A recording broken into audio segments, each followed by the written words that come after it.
1 heure du matin. Entre les avions, les transferts, les repas, les pannes d'avion, il nous aura fallu 11 heures pour atteindre le Maroc. Demain, une grosse journée nous attend, vérification administrative, technique et médicale. Sur le parking, notre buggy Polaris RZR, que nous surnommons affectueusement Charlie, nous attend. Nous avons laissé mari, enfants et surtout collègues pour cette aventure sportive, solidaire et humanitaire. Karine, copilote, sera en charge de la lecture du roadbook et de la boussole. Aline, pilote, se concentrera sur la conduite de Charlie dans ces déserts caillouteux et sablonneux, sans oublier les fameuses dunes d'Erchebi, près de Merzouga. Toutes deux formeront le Time 41. Vérification technique, administrative et médicale. Blocage du compteur de Charlie, ok. Balise SARSAT, ok. Passeport permis de conduire, ok. Boussole et carte du Maroc, ok. Bidon eau et bidon essence, ok. Certificat action carbone, ok. Trousse de secours, ok. Vaccin, ok. Quelques recommandations du médecin et nous voilà aptes au départ. Dimanche 5 octobre. Petit déjeuner, 6h30, brief 7h20. Départ entre 7h30 et 9h30. Quelques vérifications, quelques sanglages et nous voilà prêtes pour le départ. Relevé de compteur et go pour la grande aventure. Dimanche 5 octobre. Petit déjeuner, 6h30, brief 7h20. Départ entre 7h30 et 9h30. Notre roadbook en main, nous nous dirigeons vers la forêt d'Azrou, aussi communément appelée forêt des singes. Entre les arbres verdoyants et quelques singes assoiffés, nous apercevons les premières pistes caillouteuses de la région de Midelt. La terre y est très aride et la température monte inlassablement. Les premiers panneaux routiers nous font bien sourire et déjà la pause repas se fait sentir. Compotes, céréales, graines seront nos seuls repas de midi ou plutôt de 15 heures. Après 60 km au milieu des cailloux, nous apercevons l'arrivée. Mais à son approche, nous voilà en train de la prendre à l'envers. Oh, nous avons dit quelque chose, le roadbook. Direction le village de Guérouan, où les villageoises nous attendent pour un petit stage de comment préparer la semoule pour un bon couscous. Après un petit thé à la menthe, quelques lits de franchis, nous pénétrons dans la petite salle dont le sol recouvert de tapis accueille nos pieds nus. Elles ne comprennent pas le français, mais un sourire, un regard, quelques éclats de rire, un signe, tout cela suffira pour se comprendre. Après la dégustation du couscous selon la tradition marocaine avec les doigts, notre curiosité nous emmène dans les petites rues de Guérouan. Sur les toits des maisons, les peaux de mouton sèchent. Normal, c'est la semaine Aïda, c'est le Noël musulman. L'heure de fin de classe a sonné et tous les enfants du village sont là autour de nous. Ils ne demandent rien, si ce n'est d'être pris en photo et surtout de pouvoir se regarder. Puis c'est la course à pied, la petite ronde et enfin le match de foot. Nous rions tous beaucoup. Ils nous prennent par la main et nous offrent une peau en remerciement d'avoir su partager quelques instants avec eux. Midelt, lundi 6 octobre. Après un départ chaotique la veille, nous avons décidé de nous concentrer pour essayer de rattraper les 18 km de trop de la première étape. Après quelques préparatifs sur Charlie, mais surtout avant le départ, il nous faut évacuer le stress et rien ne vaut une petite danse sur notre musique favorite, c'est la vie. Musique qui nous suivra tout au long de l'aventure. Il est déjà 11h du matin lorsque le départ est donné pour Charlie, Aline et Karine, le Time 41.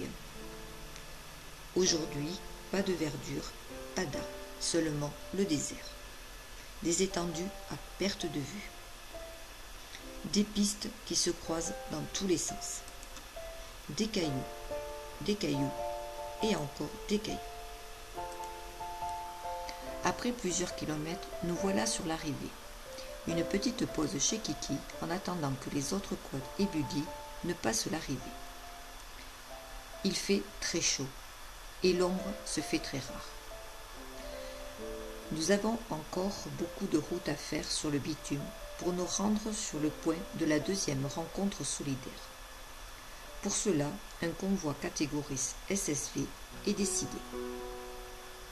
Pour cette deuxième rencontre, nous avons rendez-vous chez Bachir pour une visite d'un ketara. Les ketaras sont des galeries souterraines qui servent à acheminer l'eau pour l'irrigation des cultures et la consommation des villages alentours. Nous descendons quelques marches, faisons quelques mètres dans l'aéré par des bougies au sol pour ne pas tomber, et nous voilà près de Bachir qui va nous expliquer le pourquoi et le comment des ketaras. En véritable passionné, Bachir nous conte avec gentillesse la naissance de ce ketara, le comment ils se servent de leurs pieds pour remonter la terre, les améliorations au cours des années avec les cheminées pour pouvoir respirer. Mais venez, menons avec nous pour quelques galeries.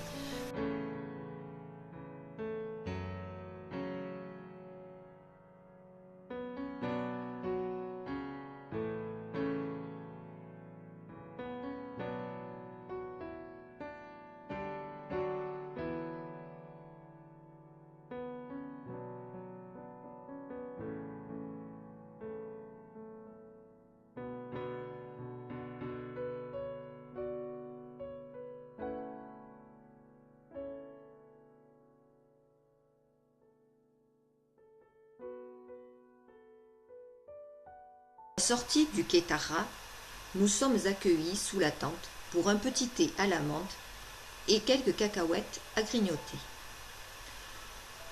Nous repartons direction l'hôtel, mais non sans avoir exécuté une petite chorégraphie avec Jérôme, notre organisateur préféré.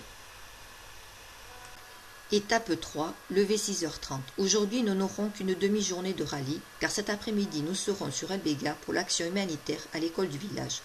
Après quelques kilomètres désertiques, nous traversons un peu de verdure. Il a plu dans la nuit sur la région et l'oued asséché que nous devions traverser s'est rempli d'eau. Les premiers 4x4 passent sans difficulté. Nous serons le premier buggy à nous engager. Notre Charlie est très bas et l'inquiétude est là. Allez, position 4 roues motrices, un coup d'accélérateur et nous voilà envahis par l'eau jusqu'à hauteur de mollet. Victoire, nous sommes passés sans encombre, mais très légèrement mouillés. Notre épopée continue au milieu des cailloux et du sable. Le soleil est toujours aussi présent lorsque nous apercevons au milieu de nulle part la cité d'Orion.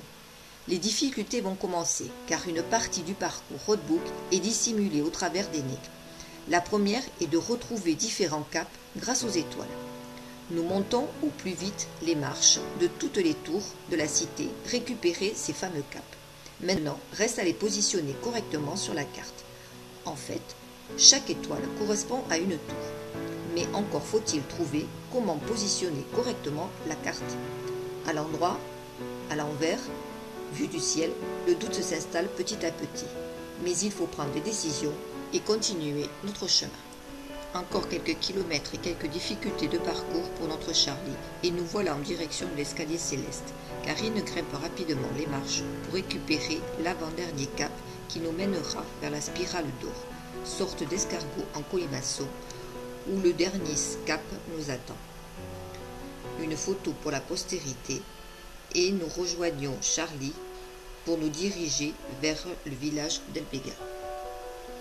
Nous voilà devant l'école d'El Bega pour l'action la plus importante du rallye, la remise en état de l'école. Tout d'abord, nous rassemblons dans la cour tous les dons acheminés depuis la France. Fournitures scolaires, produits d'hygiène, vêtements, jouets, sans oublier les pinceaux et la peinture pour repeindre les classes et les logements de fonction. Une chaîne humaine se forme alors, tous mettent la main à la pâte, même les plus petits sont là. Sous un soleil de plomb, nous attendons les instructions de l'association Cœur de Gazelle qui forme les groupes de travail. Le Time 41 repeindra la première classe. Jaune à l'intérieur.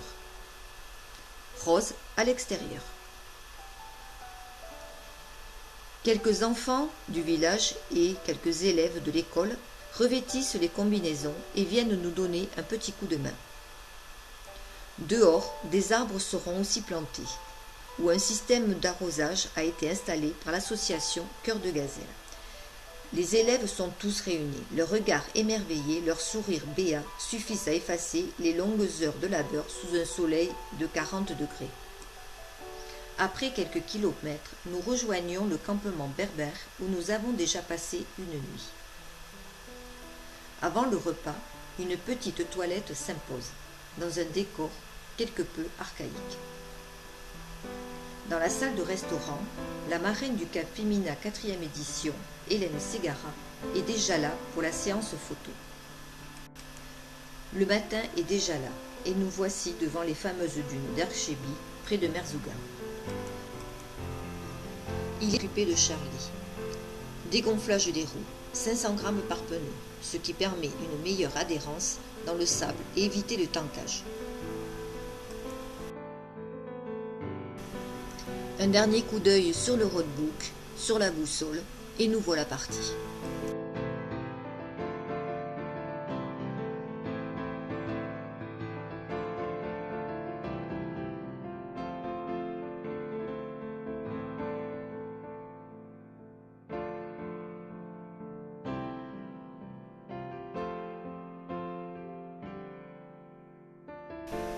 Le dégonflage des roues pour éviter le tankage n'aura servi à rien pour le time 41. Voilà notre Charlie qui pointe ses 2 roues avant vers le ciel. Heureusement, d'autres équipages viennent nous aider. 3 devant, 3 derrière, les plaques de désensablage et notre Charlie retrouve la terre ferme. Qui a dit que les femmes n'étaient pas solidaires entre elles? La preuve.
Dernier CP d'une pointée, puis c'est enfin l'arrivée.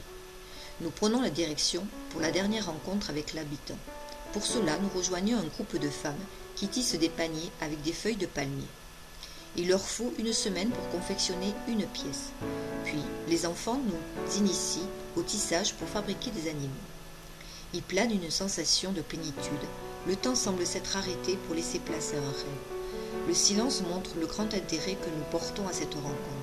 Une sensation bizarre nous envahit alors jusqu'à que la première larme n'apparaisse dans nos yeux émerveillés.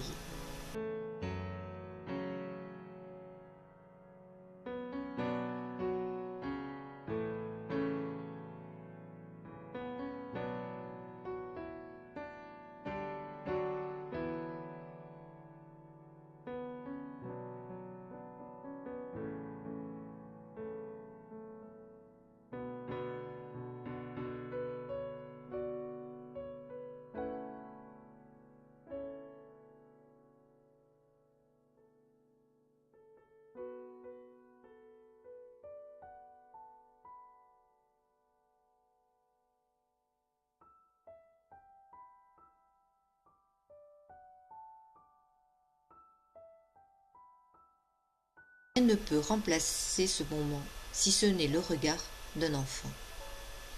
Pour nous remettre de toutes ces émotions, rien ne vaut un petit thé à la menthe bien chaud, offert par les hommes du village. La nuit. Une tempête de sable nous oblige à regagner le campement au plus vite. Celle-ci s'intensifiera petit à petit jusqu'à la tombée de la nuit. Nous voici sur la 5e et 6e étape, l'étape marathon. 2 jours en autonomie complète. Nous prenons connaissance de notre roadbook qui nous a été remis le matin même. Puis sonne l'heure du départ. Les CP se succèdent, les paysages aussi, des cailloux, du sable, quelques arbres, quelques chameaux assoiffés. Et nous voilà arrivés sur le point de rencontre pour le bivouac tant attendu par les équipages. Nous sommes très fatigués. mais il est impératif que cette soirée au milieu des dunes et sous la tente soit inoubliable. Les gardes royaux, mis sur le campement pour nous rassurer durant la nuit, se joignent à nous pour partager notre repas en toute simplicité.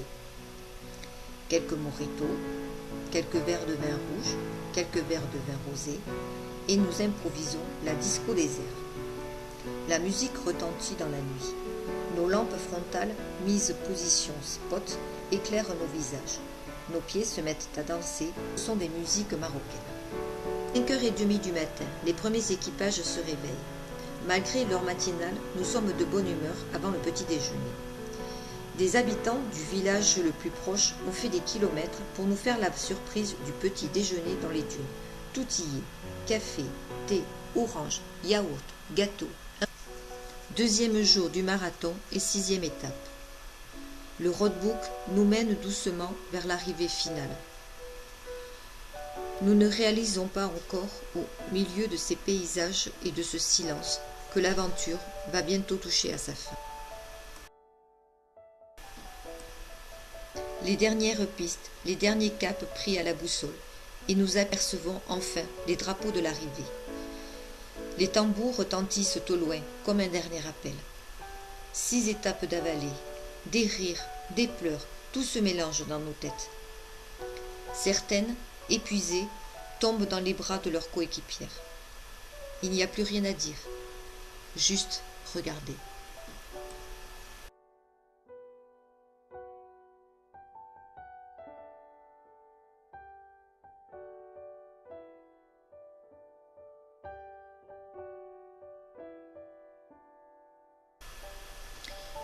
Il est temps de regagner Ouarzazate pour le gala de remise des prix prévu le lendemain midi.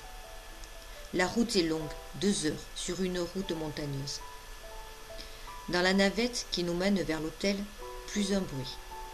Nos yeux épuisés se ferment petit à petit, et bientôt le bus s'endort doucement. Ouarzazate, remise des prix. Nous ne finirons que 4e au podium, mais qu'importe. Nous avons partagé une aventure tellement exceptionnelle, tellement intense, que plus rien n'a d'importance. Nous montons sur le podium avec fierté, en compagnie des 3 autres équipages, Buggy et Quad. Nous terminons notre repas en compagnie de nos familles et amis qui ont pu nous rejoindre. Charlie est déjà prêt sur le camion pour le rapatriement vers la France. Pour Karine et Aline, ce sera direction Toulouse dans 2 jours, avec ancrée en elle la fierté de l'avoir fait. Pour tout cela, simplement merci.